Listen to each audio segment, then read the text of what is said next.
L'info écho avec Capital. Le chiffre du jour, 15 milliards d'euros. C'est le manque à gagner que la fraude à la taxe sur la valeur ajoutée, la TVA, représenterait par an pour l'État. Ce montant, révélé lundi par la Cour des comptes, correspond à la somme que l'administration fiscale perdrait chaque année. Du fait d'irrégularités volontaires ou non, les magistrats de la rue Cambon font notamment part de leurs soupçons sur le secteur du e-commerce, où les contrôles sont difficilement réalisables. Ces chiffres démontrent l'importance de lutter contre ce phénomène, d'autant plus que la TVA d'un montant de 168 milliards d'euros en 2018 reste de loin la première rentrée fiscale pour l'État. Le coup de gueule du jour est poussé par le député PS Boris Vallaud contre Emmanuel Macron et son gouvernement. Réforme des retraites, privatisation d'Aéroports de Paris, le député socialiste juge sévèrement la politique de l'exécutif menée depuis 2017. Interrogé par Capital.fr sur la gestion du gouvernement de l'épineuse question des retraites, il estime que l'enfumage est permanent et l'accident industriel n'est pas loin. On ne sait pas où l'on va et pire, on ne sait pas si le gouvernement lui-même le sait, assène Boris Vallaud. Il déplore également qu'Emmanuel Macron, qui s'est fait élire sur la promesse d'écouter tout le monde de gauche et de droite, a fini par n'écouter que lui-même.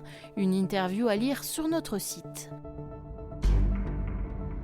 L'info pratique Capital. Depuis le 1er décembre, les fonctionnaires disposent d'un nouveau produit d'épargne retraite. Le contrat Préfonds Retraite qui leur est destiné fait en effet peau neuve. Il va intégrer toutes les caractéristiques du plan d'épargne retraite, récemment créé par la loi Pacte.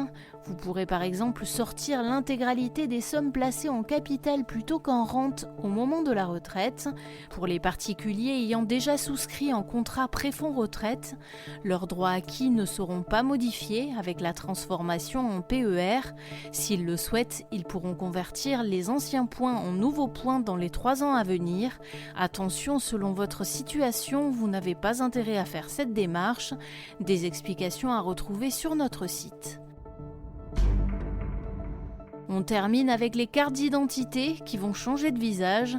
Comme pour les permis de conduire avant elles épouseront dès l'été 2021 le format carte bancaire.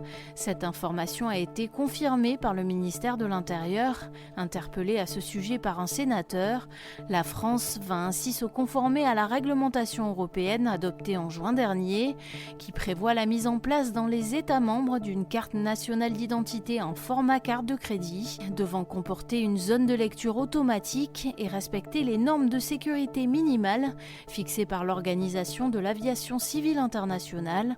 L'entrée en vigueur est prévue pour le 2 août 2021. C'était l'info écho avec Capital.